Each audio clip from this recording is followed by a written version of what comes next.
The morning sun cast long shadows across Pine Street as Eliza Chen pulled up to the curb in her weathered blue sedan.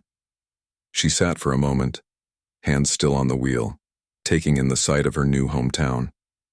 Mapleton wasn't much to look at, just a cluster of brick buildings huddled around a small town square, the kind of place most people drove through without stopping. But for Eliza, it represented something precious: anonymity. She checked her watch. 20 minutes until her appointment at the Mapleton Community Music School. Plenty of time to calm the butterflies in her stomach. It's just a hobby now, she reminded herself, voice barely audible over the ticking of the cooling engine. Just something to fill the evenings. The truth was more complicated. Music had once been everything to Eliza. Her identity, her career, her entire world. Until it wasn't. Until the pressure and the spotlight and the endless demands had hollowed her out, leaving nothing but anxiety and trembling hands where joy used to live. But that was before. Before the breakdown at Carnegie Hall. Before she'd walked away from concert halls and recording contracts. Before she'd come to this quiet town to care for Aunt May, whose arthritis had worsened over the winter. Eliza grabbed her worn leather satchel from the passenger seat and stepped out into the crisp autumn air. Fallen leaves crunched beneath her sensible shoes as she made her way down the sidewalk, past the hardware store and the family-owned bakery that smelled of cinnamon and vanilla. The music school was housed in what appeared to be a converted Victorian home, its white paint peeling slightly at the edges. A simple wooden sign hung above the porch. Mapleton Community Music School, bringing harmony since 1976. Through an open window, Eliza could hear the halting notes of a child practicing scales, complete with wrong notes and restarts. The sound made her smile. There was something honest about it, unpretentious, so different from the perfectionism that had ruled her former life. The front door creaked as she pushed it open, revealing a cozy waiting area with mismatched furniture and walls lined with framed photographs of student recitals. A middle-aged woman with curly gray hair looked up from behind a cluttered desk. "Can I help you, dear?" she asked, peering over reading glasses that hung from a beaded chain around her neck. Eliza cleared her throat. "I have an appointment for piano lessons. The name's Chen. Eliza Chen."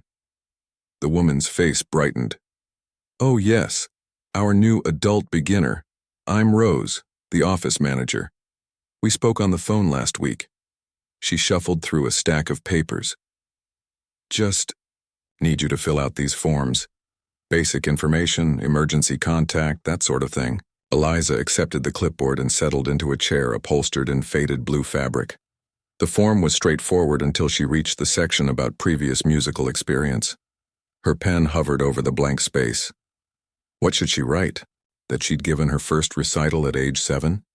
That she'd studied at Juilliard? That music critics had once called her interpretations of Chopin transcendent? After a moment's hesitation, she wrote simply, "Some childhood lessons." It wasn't exactly a lie. She had taken lessons as a child. The form didn't ask if she'd continued those lessons through adulthood, performed with major symphonies around the world, or recorded 3 acclaimed albums. She returned the clipboard to Rose, who glanced at it briefly before filing it away. "Professor, Winters will want to assess your skill level before assigning you to a teacher," Rose explained, standing up. "He's finishing up with another student now. Why don't I show you around while you wait?" Eliza followed Rose through the winding hallways of the old house, past practice rooms where students of various ages hunched over instruments. The building had a lived-in feel, scuffed wooden floors, slightly crooked picture frames, the occasional sheet music page taped to a wall with a handwritten note from a teacher. "Most of our adult students are beginners or picking it up again after many years," Rose chatted as they walked. "We have a lovely recital each season. Participation is optional, of course, but it gives everyone something to work toward." Eliza nodded politely, trying to ignore the knot forming in her stomach at the mention of recitals. "And this," Rose said with evident pride, "is our crown jewel." She pushed open a set of double doors to reveal a small recital hall. It wasn't much compared to the venues Eliza had performed in. just a modestly sized room with rows of folding chairs facing a raised platform. But positioned in the center of that platform was an unexpected treasure, a Steinway grand piano, its polished black surface gleaming under the recessed lighting. Eliza's breath caught. "That's quite an instrument for a community school." Rose beamed. "Donated by a former student who made it big in New York. We use it for our advanced students and special performances." She lowered her voice confidentially. "Between you and me, Professor Winters is very particular about who gets to play it." Before Eliza could respond, a door at the side of the recital hall opened, and a tall man with salt and pepper hair strode in, followed by a teenage boy clutching a music folder. "Remember, Tyler, the Bach needs to breathe. You're playing it like a technical exercise, not music," the man was saying. He stopped short when he noticed Rose and Eliza. "Ah, Rose, is this my 1 o'clock?" "Yes, Professor. This is Eliza Chen, our new adult student." Professor Richard Winters turned his full attention to Eliza, assessing her with piercing blue eyes. He had the commanding presence of someone accustomed to authority, his posture straight as a metronome's needle. "Welcome, Ms. Chen," he said, extending his hand. His handshake was firm, professional. "I understand you're interested in piano lessons." "Yes," Eliza replied, keeping her voice soft, unassuming. "I played a little as a child. I thought it might be nice to pick it up again." He nodded, clearly having heard this story many times before. "Well, let's see what we're working with, shall we? Tyler, you can leave your folder on my desk for next week." The teenager nodded, gave Eliza a curious glance, and hurried out. Professor Winters gestured toward a doorway on the opposite side of the recital hall. "We'll use one of the practice rooms for your assessment. The Steinway is reserved for advanced students and faculty," he explained, his tone making it clear that Eliza did not fall into either category. If only he knew, she thought, following him to a small room containing an upright piano that had seen better days. The ivory on some of the keys was yellowed with age, and a small scratch marked the wooden fallboard. "Nothing fancy, but it's in tune," Professor Winters said, taking a seat in a straight-back chair nearby. "Why don't you play something for me? Anything you remember from your childhood lessons?" Eliza sat at the piano, adjusting the bench as if she wasn't quite sure of the proper height. She placed her hands on the keys, deliberately holding them, slightly awkwardly, like someone who hadn't played in years. She began with Fur Elise, a piece every piano student learns eventually. She played it competently but without flair, deliberately adding small hesitations and a missed note that she quickly corrected, as if embarrassed. Professor Winters watched with a neutral expression, tapping his pen against a small notepad. When she finished, he nodded. "And scales? Do you recall any of those?" Eliza played a C major scale 2 octaves up and down, keeping her tempo steady, but unremarkable. "Well, Ms. Chen," Professor Winters said after she'd finished, "it seems you've retained some basics from your childhood training. That's a good foundation to build upon." He made a few notes on his pad. "I think you'd be best suited for our adult beginner class with Ms. Abernathy. She specializes in helping students who are returning to the instrument after a long absence." Eliza nodded, careful to show just the right amount of gratitude and enthusiasm. "That sounds perfect, thank you. Classes meet Tuesday and Thursday evenings at 6. You're welcome to use the practice rooms whenever they're available. Rose can show you how to sign up for time slots." He stood, clearly ready to move on with his day. "Ms. Abernathy will assess your progress regularly. If you advance quickly, we can discuss moving you to intermediate lessons." "I appreciate that," Eliza said, rising from the bench. "I'm not looking to become a concert pianist or anything. It's just something to fill my evenings while I'm in town caring for my aunt." Professor Winters offered a thin smile. "Well, we all start somewhere, Ms. Chen. Who knows? You might discover a hidden talent." He checked his watch. "Rose will help you with the payment details and schedule. If you'll excuse me, I have another appointment." As he left, Eliza remained standing by the piano, running her fingers lightly over the keys without pressing them. For a brief moment, she allowed herself to remember what it felt like to lose herself in the music, to let her fingers fly across the keyboard without hesitation, or fear. Then she closed the fallboard gently and turned away. This was what she wanted, to be just another student, unremarkable and unnoticed. The weight of expectations that had crushed her before was absent here. No one was waiting for her to perform miracles with her hands. No critics would be analyzing her interpretation or comparing her to her younger self. Here, she was just Eliza, the beginner with some childhood lessons. And for now, that was enough. She made her way back to the front desk, where Rose helped her complete her registration and explained the payment options. As Eliza wrote out a check for the first month of lessons, she felt something she hadn't experienced in a long time when it came to music. Peace. Walking back to her car afterward, Eliza glanced up at the music school's windows. Behind one of them, someone was playing Chopin's Raindrop Prelude, playing it well but with the caution of a talented student rather than the confidence of a master. Eliza's fingers twitched at her sides, muscle memory responding to the familiar melody. For 7 years she had hardly touched a piano, too afraid of the panic that might come rushing back.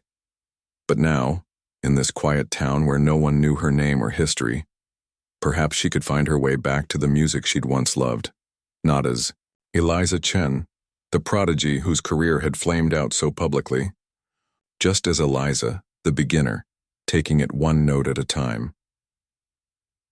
3 weeks into her piano lessons at Mapleton Community Music School, Eliza had settled into a comfortable routine. Tuesdays and Thursdays were for group classes with Ms. Abernathy, a kind woman in her 50s who wore colorful scarves and spoke with the patience of someone who'd taught beginners for decades.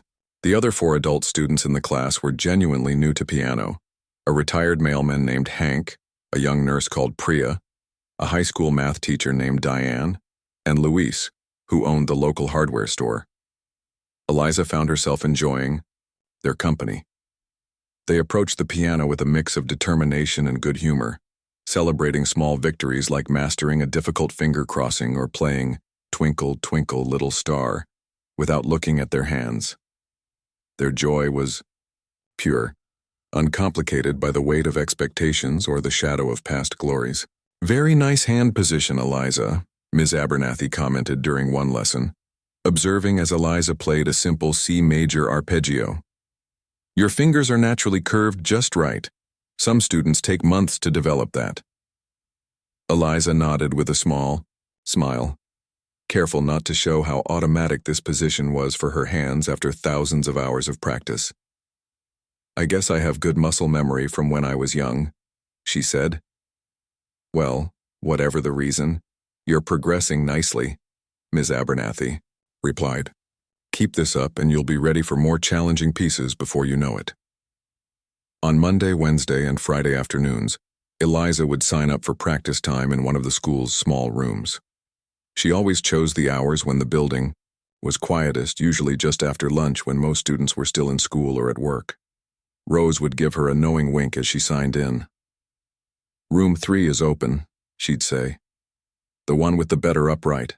I saved it for you." Eliza appreciated these quiet moments alone with the piano. She would start with the simple exercises and pieces Ms. Abernathy had assigned, playing them exactly as a returning beginner would, with careful attention to fingering, occasional hesitations, and a modest tempo. But sometimes, after she'd been practicing for half an hour or so, when she was certain no one was lingering in the hallway, Eliza would allow herself a small indulgence. She would close her eyes and let her fingers remember what they once knew so well. Nothing too advanced or showy, perhaps a Chopin nocturne or a movement from a Mozart sonata, played softly enough that the sound wouldn't carry beyond the practice. Room door. In these stolen moments, Eliza felt something healing inside her. The panic that had once seized her before performances remained dormant.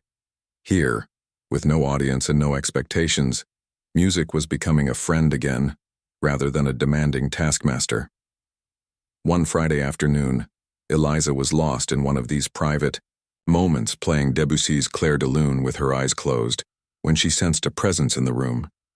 She stopped abruptly, her hands jerking away from the keys as if burned, and turned to find a young woman standing in the doorway. "Please don't stop," the woman said quickly, her eyes wide.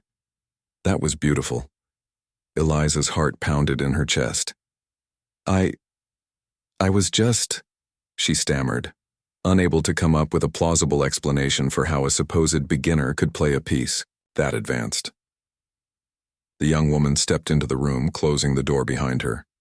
She was perhaps in her mid-20s, with dark curly hair pulled back in a messy bun and rectangular glasses perched on her nose. I'm Maya, she said. I teach the children's beginner class and assist Professor Winters sometimes. Eliza nodded, still trying to calm her racing pulse. I'm Eliza. I'm in Ms. Abernathy's adult class. Maya smiled, a curious light in her eyes. I know. I've heard her mention you. She says you're picking things up remarkably quickly for someone who only played as a child. She gestured toward the piano, but that wasn't beginner playing. For a moment, Eliza considered continuing her charade, claiming she'd been working on the piece for years, or that she'd only memorized the opening. But something in Maya's direct, open gaze made her hesitate. I played more than I let on, Eliza admitted, though still keeping most of her truth hidden. But I'd appreciate if you didn't mention it. I'm not ready for more advanced classes. Maya studied her for a long moment, then nodded slowly. Your secret's safe with me. But can I ask why? You play beautifully. Professor Winters would be thrilled to have a student with your talent. Eliza looked down at her hands resting in her lap. It's complicated. I just want to play for myself right now. No pressure, no expectations. She glanced up. Surely you can understand that. Something in Maya's expression shifted, a flash of recognition crossing her features. Actually, I do, she said quietly. Music isn't always kind to those who love it most. A silence fell between them, not uncomfortable but filled with unspoken understanding. Well, Maya said finally, I should let you get back to your practice, but... She hesitated, then continued. If you ever want to play the grand piano in the recital hall, I have keys. Sometimes I stay late on Fridays to practice my own pieces after everyone's gone. You'd be welcome to join me. Eliza felt a surprising tug of longing at the thought of playing a proper grand piano again. The upright in the practice room was adequate, but it couldn't compare to the responsiveness and depth of a good grand. I'll think about it, she said. Maya smiled and turned to leave, then paused with her hand on the doorknob. By the way, your Debussy is lovely. So many people rushed the middle section, but you gave it room to breathe. After Maya left, Eliza sat motionless at the piano for several minutes. She felt oddly exposed, as if a bandage had been partially peeled back from a wound that wasn't quite healed. Yet there was also relief in being seen, truly seen, even if just by one person. That evening, as Eliza prepared dinner for herself and Aunt May, her mind kept returning to Maya's offer. The thought of playing the Steinway after hours was tempting, dangerously, so it would be like an alcoholic taking just one sip after years of sobriety. You're quiet tonight, Aunt May observed, her hands slowly working on a piece of embroidery despite her arthritic fingers. At 78, she remained sharp-eyed and perceptive. Something happened at your piano lessons? Eliza stirred the pot of soup on the stove. Someone heard me playing, really playing, I mean. Aunt May nodded, waiting for more. She offered to let me use the grand piano after hours, Eliza continued, when no one else would be around. And this troubles you? Her aunt asked, setting aside her embroidery. Eliza sighed. I came here to get away from all that. To be normal, anonymous. No, Aunt May corrected gently. You came here to heal. There's a difference. She picked up her embroidery again, her needle moving with deliberate precision. The bird with a broken wing doesn't stop being a bird. It just needs a safe place to remember how to fly. Later that week, Eliza arrived at her Tuesday evening class to find the adult students gathered around Ms. Abernathy in a state of excitement. What's going on? Eliza asked Priya, who was practically bouncing on her toes. We're going to attend a master class, Priya explained. Professor Winters is bringing in some famous pianists next month, and he's allowing our class to observe. We won't play, thank goodness, but we'll get to watch the advanced students receive coaching. Isn't it wonderful? Ms. Abernathy beamed. It's such a valuable learning experience even for beginners. You can absorb so much just by watching how a master approaches the instrument. Eliza felt a cold knot form in her stomach. Do you know who the pianist is? She asked, trying to keep her voice casual. Someone called Zhao Lin, Louise answered. Professor Winters said he's famous in classical music circles. Eliza relaxed slightly. She knew Lin by reputation, an excellent pianist, but not someone she had worked with personally during her career. The risk of being recognized was minimal. As the lesson progressed, Eliza found herself distracted. The prospect of attending a masterclass stirred mixed emotions. Part of her longed to be in the presence of high-level music making again, to witness the give and take between teacher and student as they worked to unlock the secrets of a piece. But another part feared that being so close to her former world might awaken the old demons, the crippling anxiety, the impossible standards, the constant feeling of inadequacy despite her success. After class, as the other students chatted excitedly about the upcoming masterclass, Eliza lingered at the piano, absently playing the simple exercise they'd been working on. You seem hesitant about the masterclass, Ms. Abernathy observed, sitting down beside her on the bench. It's not mandatory, just an opportunity. Eliza nodded. I know. It's just been a while since I've been in that kind of environment. Ms. Abernathy regarded her thoughtfully. You're not like my other adult beginners, are you, Eliza? The question hung in the air between them. Eliza's fingers stilled on the keys. What makes you say that? She asked carefully. Ms. Abernathy smiled kindly. I've been teaching for 30 years. I notice things. How your hands naturally find the right position.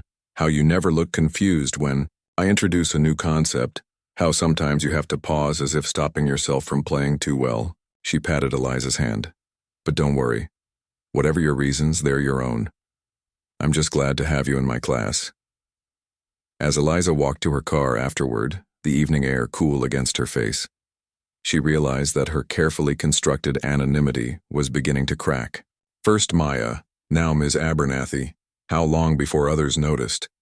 How long before someone recognized her name or face from her previous life? Yet strangely, the panic she expected didn't come. Instead, she felt a curious lightness, as if some of the weight she'd been carrying had shifted. When she reached her car, she took out her phone and, after a moment's hesitation, sent a text to the number Maya had given her. Is your offer still open for Friday evening? I'd like to try the grand piano. The response came almost immediately. Absolutely, 8 p.m. I'll meet you at the side entrance.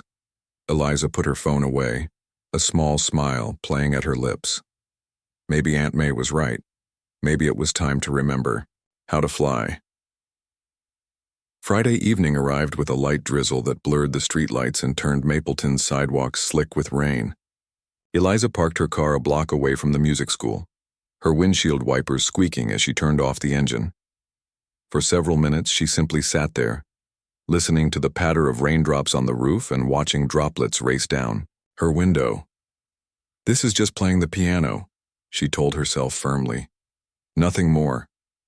But as she grabbed her umbrella and stepped out into the rain, Eliza knew it wasn't that simple. The grand piano waiting for her represented everything she'd left behind.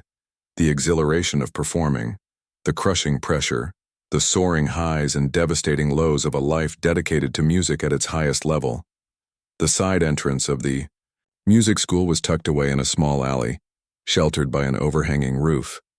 Maya was already there, huddled against the wall to stay dry, her curly hair slightly frizzed from the humidity.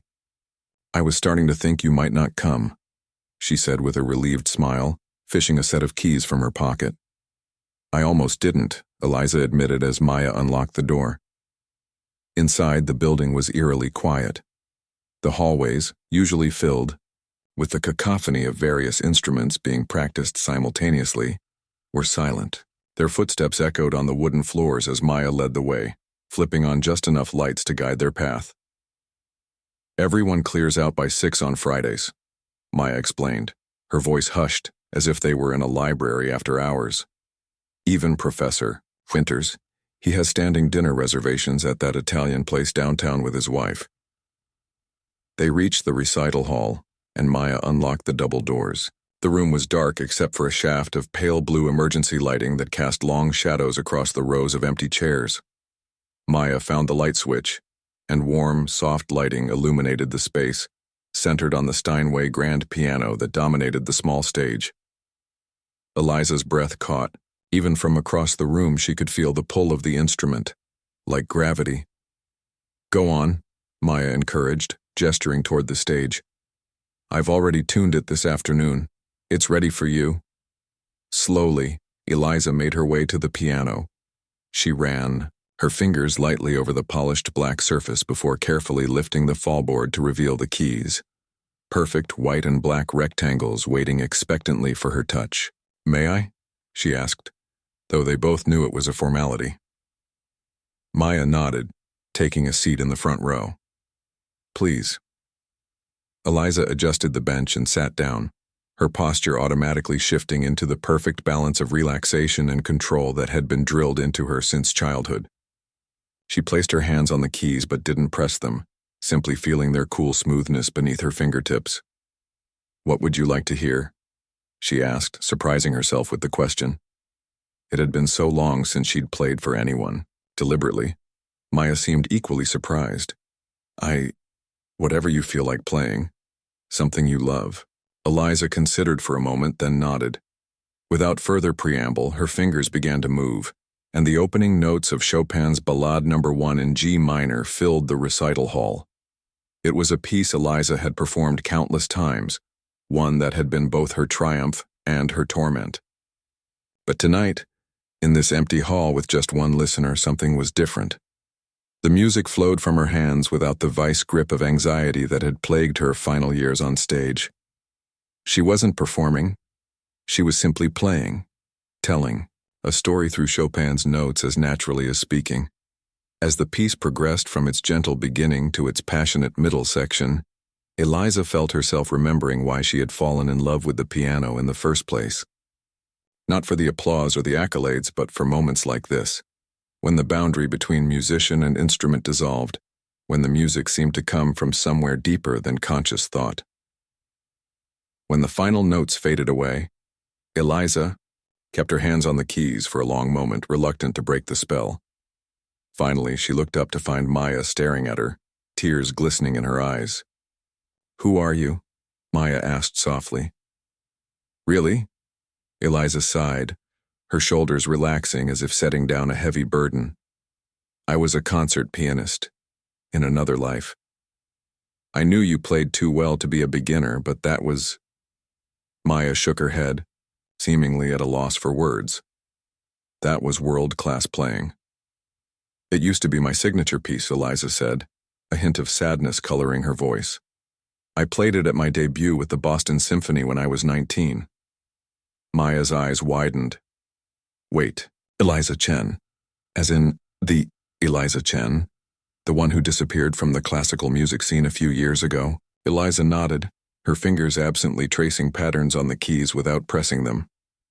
7 years ago, after a difficult time. "I remember reading about it," Maya said carefully. "There was a performance at Carnegie Hall, where I froze, mid-concerto," Eliza finished for her. "Couldn't play another note, had to be led off stage."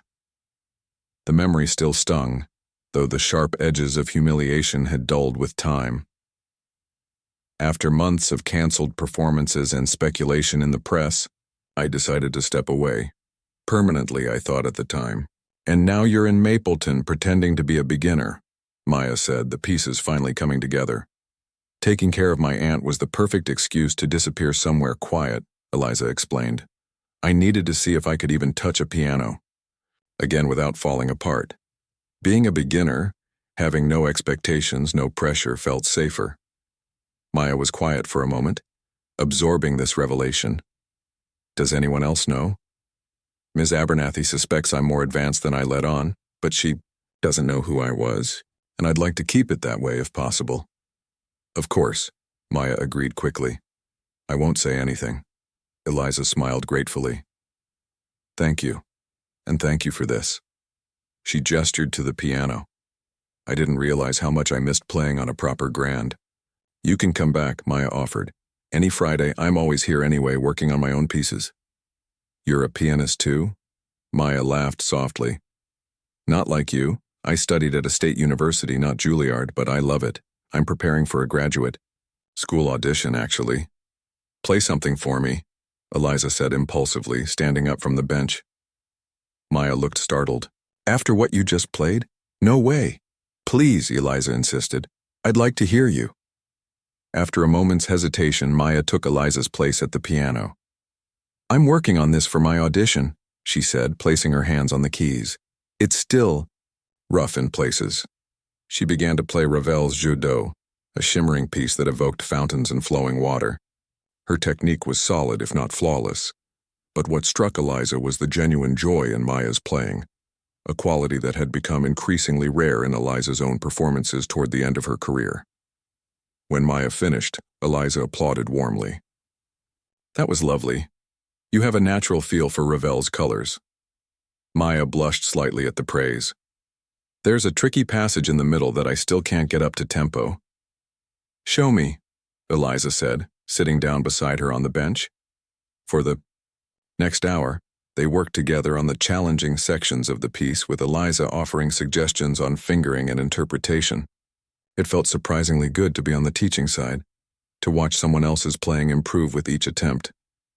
You're a good teacher, Maya remarked as they finally closed the piano.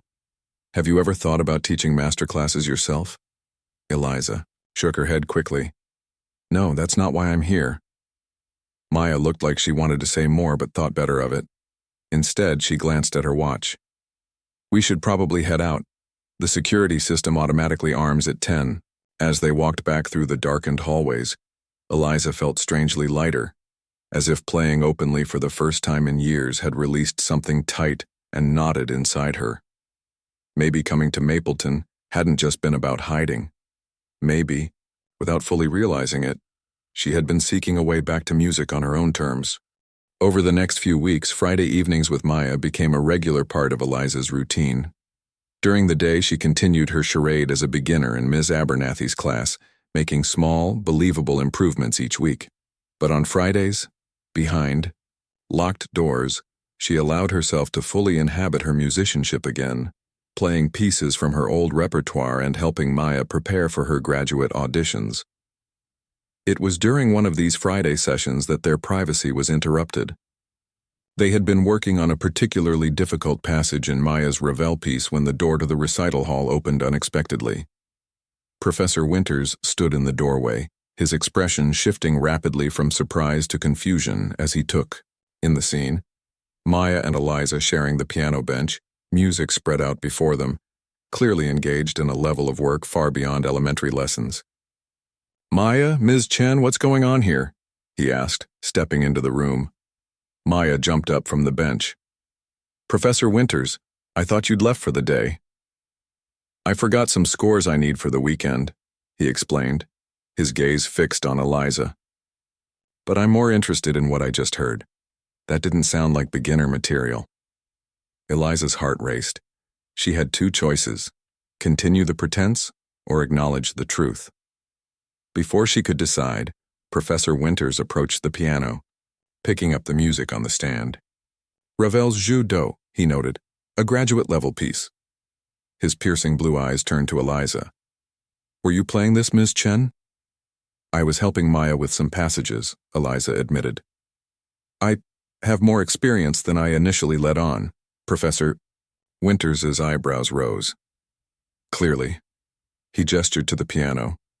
Would you mind playing something for me, so I can properly assess your level? Eliza felt the old anxiety stirring. This was exactly the situation she'd been avoiding, being put on the spot, asked to perform under scrutiny. She glanced at Maya, who gave her an encouraging nod. Just a short piece, Professor Winters added, perhaps sensing her reluctance. Taking a deep breath, Eliza turned to the piano. She chose a Schubert impromptu, challenging enough to demonstrate skill but not as emotionally demanding as the Chopin she'd played earlier. As she played, she kept her focus on the keys, avoiding Professor Winters's gaze. Still, she could feel his presence, analytical and evaluating as he listened. When she finished, the final notes hung in the air for a moment before he spoke. "Ms. Chen," he said slowly, "I believe you and I need to have a conversation about your placement in our program." Eliza looked up, meeting his eyes at last. She had known this moment would come eventually. Her quiet refuge as an anonymous beginner was coming to an end. The question now was what would rise to take its place, and whether she was ready to face it. The morning after Professor Winters discovered her playing, Eliza sat in his office, hands folded in her lap as he paced behind his desk. The walls were lined with framed concert programs and photographs of him with famous musicians, a gallery of accomplishments that seemed designed to intimidate students. "I don't understand," Professor Winters said, finally stopping to face her. "Why would someone of your caliber pretend to be a beginner?" His tone wasn't angry, merely perplexed. Eliza took a deep breath. "I needed a fresh start, somewhere no one knew me or had expectations. And you chose our little school in Mapleton?" He looked skeptical. "There are prestigious conservatories that would welcome you as faculty, Ms. Chen. Your recordings of the Chopin ballades were exceptional." A small jolt went through Eliza. "You recognized me." "Not at first," he admitted, sitting down behind his desk. "But after hearing you play last night, I looked you up. It was quite a story 7 years ago. The brilliant young pianist who disappeared from the concert stage." Eliza winced.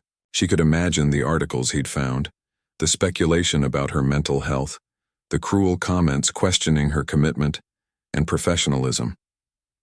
"What happened at Carnegie Hall?" Professor Winters asked, his voice softening slightly.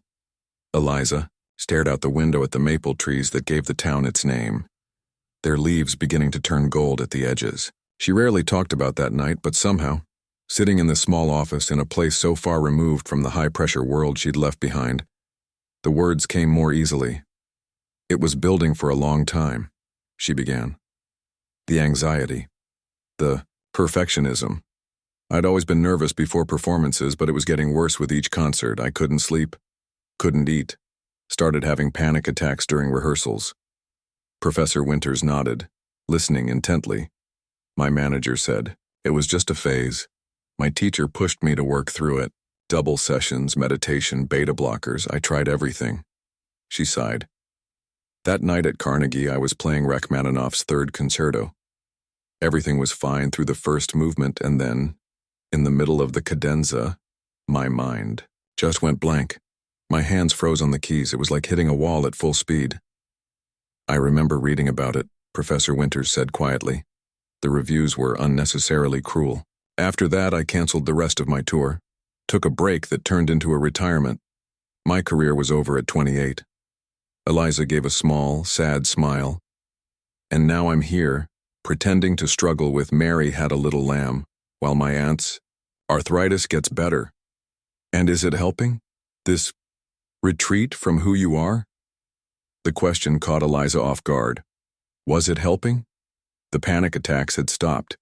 The crushing weight of expectations had lifted, but in their place was a different kind of emptiness, the absence of something that had once defined her. "I'm not sure," she answered honestly, "but playing with Maya these past few weeks has been nice. No pressure, no critics, no disappointed audiences, just music." Professor Winters leaned back in his chair, fingers steepled under his chin as he considered her. "I have a proposition. For you, Ms. Chen, or may I call you Eliza?" At her nod, he continued. "Our spring recital is 6 weeks away. The centerpiece was supposed to be Trent Parker. He's our most advanced student, heading to Juilliard in the fall." "Was supposed to be?" Eliza asked.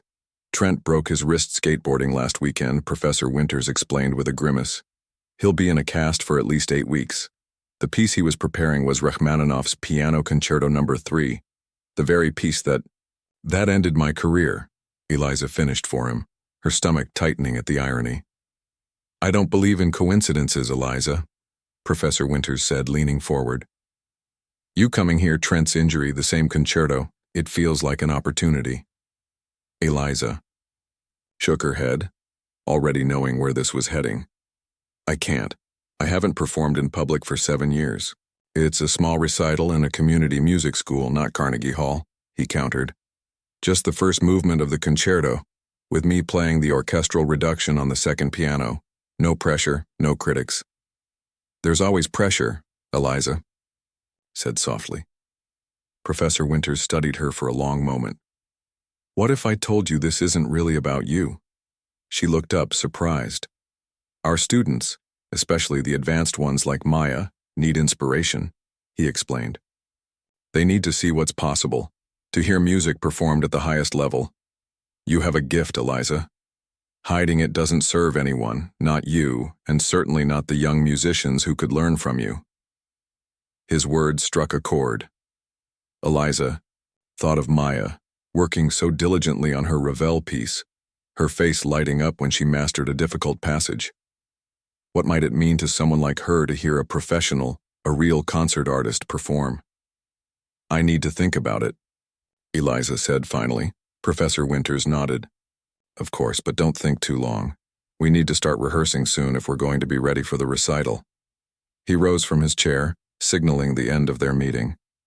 And Eliza, whatever you decide about the recital, I think it's time you move to a more appropriate class. Ms. Abernathy is wonderful, but she can't give you what you need. As Eliza walked to her car, her mind was spinning. The thought of performing again, even in this small setting, filled her with a familiar dread. Yet there was something else there too, a tiny spark of excitement that she hadn't felt in a long time.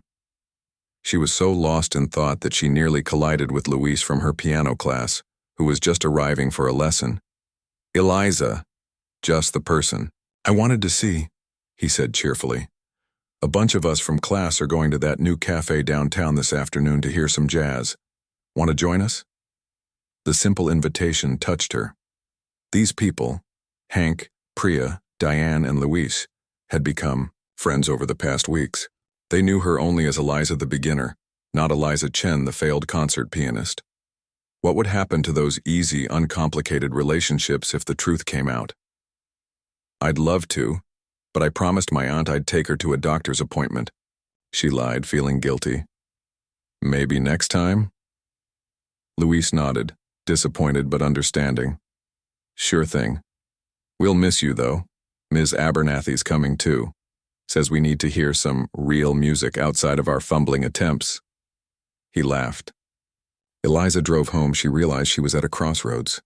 She could continue hiding, pretending to be less than she was, or she could step back into the light, not as the prodigy she once was, but as someone new, someone who had broken and begun to heal. When she arrived home, she found Aunt May in the garden, carefully pruning her rose bushes despite her arthritic hands. You're home early, Aunt May observed, looking up from her work. No piano today? They know, Eliza said simply, sinking onto the garden bench. Professor Winters heard me playing. He knows who I am. Aunt May set down her pruning shears and sat beside her niece. And how do you feel about that? Scared, relieved, confused. Eliza plucked a fallen rose petal from the bench. He wants me to perform at the spring recital. The Rachmaninoff Third. Aunt May's eyebrows rose. The same piece from... Yes. Ironic, isn't it?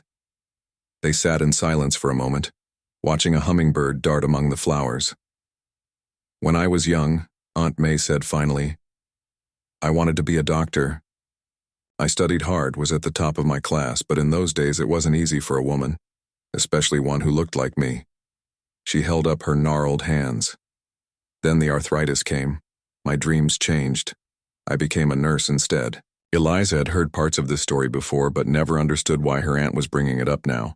For many years I was bitter about what I couldn't be, Aunt May continued, but then I realized something. I was still helping people, still using my knowledge, just in a different way than I'd planned. She turned to face Eliza. Sometimes life takes away one path so we can find another. Eliza considered her aunt's words. You think I should perform? I think you should stop running from who you are, Aunt May replied gently. The music is still in you, Eliza. It never left. The question is whether you'll let fear keep it locked away forever. That evening, Eliza found herself back at the music school, standing outside the practice room where the advanced students rehearsed. Inside, a teenage girl was working on a Beethoven sonata, her playing technically proficient but somehow mechanical. Professor Winters sat beside her, occasionally stopping to make a suggestion or demonstrate a phrase. His patience was evident, but so was his frustration at not being able to convey what he wanted. Listen to the opening again, he was saying. It needs to sound like a question, not a statement. The girl played the passage again with little change in her interpretation. Eliza watched through the window for several minutes before gathering her courage and knocking on the door. Professor Winters looked up, surprised to see her. Eliza. Come in. The teenage girl turned, curiosity in her eyes as Eliza entered the room. Zoe, this is Eliza Chen, Professor Winters introduced them. She's a new advanced student. Zoe nodded politely, clearly wondering why her lesson was being interrupted. I heard you working on the Beethoven, Eliza said. It's a challenging piece. The professor says I'm not asking the right questions in the opening, Zoe explained, a hint of frustration in her voice. Eliza sat down on a spare chair. May I? She asked, gesturing toward the piano. Zoe moved aside, and Eliza took her place at the keyboard. She played the opening bars of the sonata, shaping the phrases with subtle dynamic changes that transformed the mechanical notes into a musical conversation. Do you hear the difference? She asked when she finished. Zoe nodded, her eyes wide. How did you do that? It's not just about the notes on the page, Eliza explained. It's about the spaces between them, the way one phrase leads to another. She played the passage again, this time exaggerating the phrasing to make her point clearer. Try to imagine you're having a conversation with someone. The first phrase is a question, the second is considering an answer, and the third is still uncertain. As Zoe tried again, incorporating Eliza's suggestions, Professor Winters watched with an expression of growing satisfaction. When the lesson ended and Zoe had packed up her music, he turned to Eliza. You see? That's what I was talking about. Inspiration, connection. You reached her in 5 minutes when I'd been trying all week. Eliza had to admit it had felt good, natural, even to share what she knew, to help someone else find the music beyond the notes. I'll do it, she said quietly. The recital. But I have conditions. Professor Winters nodded, waiting. I want to stay in Ms. Abernathy's class too. Those people have become my friends and I'm not ready to give that up. She took a deep breath. And I want to help Maya prepare for her graduate audition. Officially, as her coach. Done. Professor Winters agreed immediately. Anything else? Eliza thought for a moment. No publicity. No announcements about who I am or my background. If word gets out, it gets out. But I don't want to make a big deal of it. I can respect that, he said.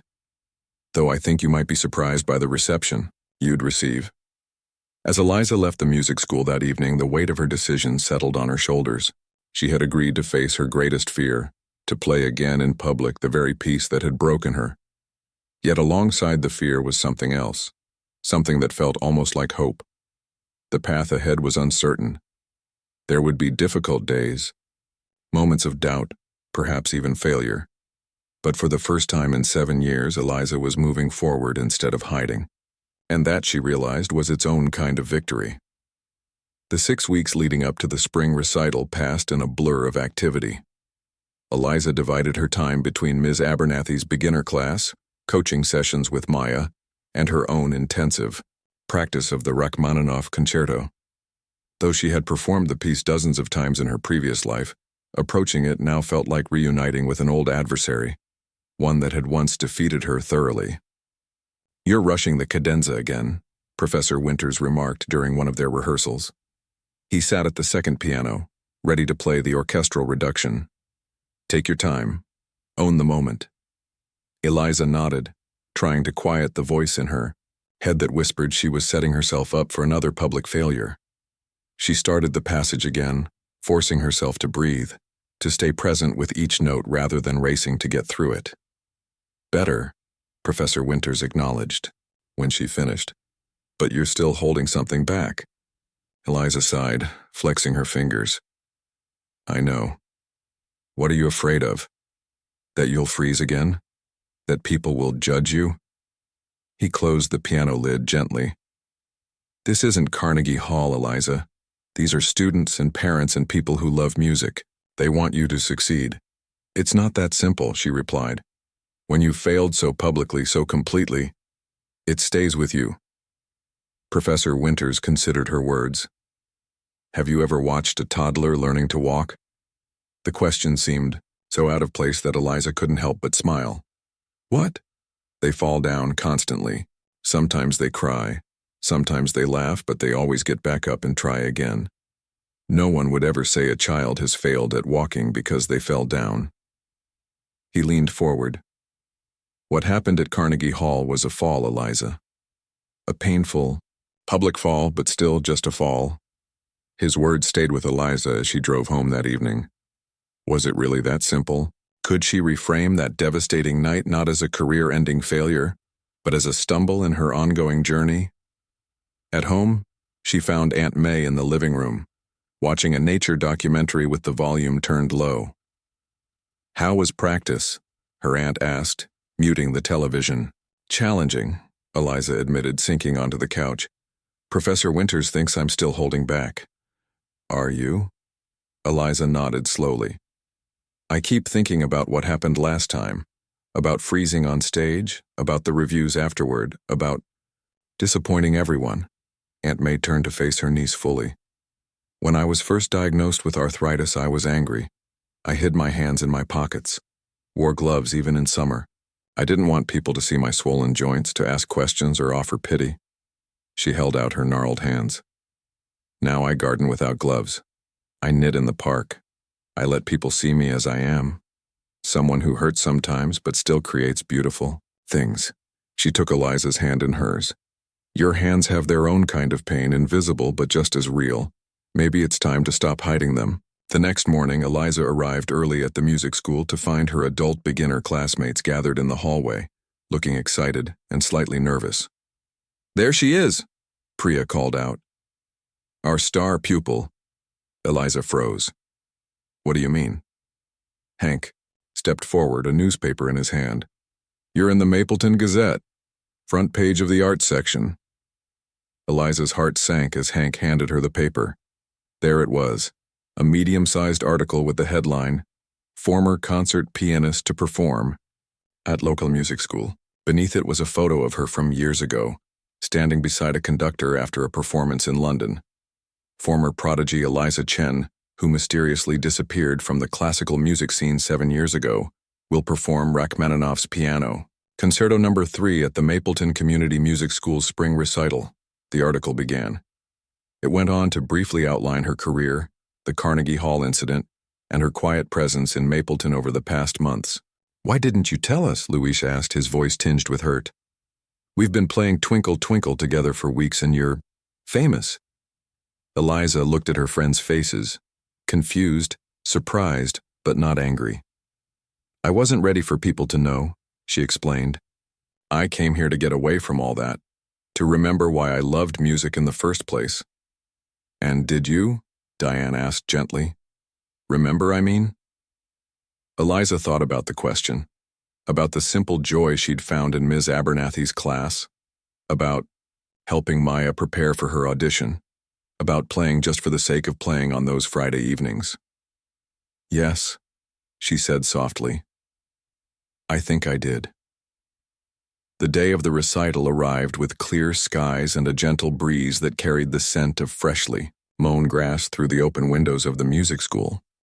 The recital hall had been transformed with vases of spring flowers on either side of the stage, and the rows of folding chairs were filling quickly with families, students, and community members. Backstage, Eliza peeked through the curtain and immediately regretted it. The hall was nearly full, with people even standing along the back wall. Word had spread beyond the newspaper article. She had spotted a critic from the regional paper and even recognized a former colleague from the symphony who must have driven several hours to be there. Nervous? Maya asked, appearing beside her in a blue dress, her curly hair pinned up elegantly. Terrified, Eliza admitted. Maya smiled sympathetically. For what it's worth, I'm nervous too. But you taught me something these past weeks, that music isn't about being perfect. It's about having something to say and the courage to say it. Eliza squeezed Maya's hand gratefully. You're going to be wonderful. Juilliard would be lucky to have you. The recital began with the youngest students, who played simple pieces with varying degrees of success. Each met with enthusiastic applause. The adult beginners performed next, Hank, Luis, Priya, and Diane playing a simple quartet arrangement of Ode to Joy that brought tears to Ms. Abernathy's eyes. As the program progressed toward the more advanced students, Eliza's anxiety mounted. She found herself pacing in the small backstage area, trying to quiet the thundering of her heart. 5 minutes, Professor Winters said, appearing at her side. Are you ready? No, Eliza answered honestly, but I'm going to play anyway. He smiled. That's the spirit. Maya's performance came just before Eliza's. From backstage, Eliza listened as her student played Ravel's Jeu d'eau with newfound confidence and sensitivity. The difficult passages they had worked on together flowed smoothly, and when the final shimmering notes faded away, the audience burst into enthusiastic applause. Then it was time. Our final performance tonight is special, Professor Winters announced from the stage. It will feature our guest artist Eliza Chen performing the first movement of Rachmaninoff's Piano Concerto No. 3, with myself at the second piano. Ms. Chen has generously shared her talent with our students these past weeks, and we are honored to have her with us tonight. As Eliza walked onto the stage, the audience applauded politely. She caught sight of Aunt May in the third row, sitting beside Ms. Abernathy. In the back, her adult beginner friends stood together, giving her encouraging smiles. She sat at the piano, adjusted the bench, and placed her hands in her lap, taking a moment to center herself. The hall grew quiet, the audience waiting. In that moment of silence, Eliza realized something important. These people, whether they knew of her past success and failure or not, weren't here to judge her. They were here for the music. Just as she had once been before careers and critics and expectations had clouded everything. She nodded to Professor Winters, placed her hands on the keys, and began to play. The opening theme of the Rachmaninoff emerged, deceptively simple and quiet. As Eliza played, she felt the familiar pull of the music, not as an adversary this time, but as an old friend. The notes flowed from her fingers naturally, each phrase leading to the next with an inevitability that felt right, necessary. When she reached the cadenza, the very passage where she had frozen 7 years ago, a momentary flash of fear threatened to overtake her, but instead of fighting it, she acknowledged it, let it pass through her, and continued playing. The cadenza unfolded beneath her hands, not perfect but alive, full of the pain and joy and growth of the past 7 years. This was not the playing of the young prodigy she had once been, flawless but somehow less human. This was something new, the music of someone who had broken and begun to heal, who understood both darkness and light. As the movement built toward its powerful conclusion, Eliza felt tears on her cheeks but didn't try to stop them. She was no longer hiding, not her music, not her pain, not her joy. When the final chords rang out, filling the small recital hall with their resonance, a moment of stunned silence followed. Then the audience rose to their feet as one, applause thundering through the room. Eliza stood, slightly dazed, as Professor Winters joined her at the front of the stage, beaming with pride. She caught sight of Maya in the wings, giving her a thumbs up through tears of her own. Ms. Abernathy was dabbing at her eyes with a handkerchief. Aunt May simply nodded, her face serene and knowing. As the applause continued, Professor Winters leaned close to be heard over the noise. "What are you thinking?" he asked. Eliza took a deep breath, letting the moment sink in. "I'm thinking that I need to call my old manager," she said. "Not for concerts or recordings, at least not yet, but maybe about teaching. Masterclasses. Working with young artists. Professor Winters smiled. I think that's a wonderful idea, though I hope you'll still make time for our little school now and then. Of course, Eliza said, her heart feeling lighter than it had in years. This is where I found my way back. I won't forget that. Later that evening, after the reception had ended and the last audience members had gone home, Eliza returned to the empty recital hall. The flowers still stood on either side of the stage, and a forgotten program lay on one of the chairs. She sat at the piano one more time, running her fingers lightly over the keys without pressing them.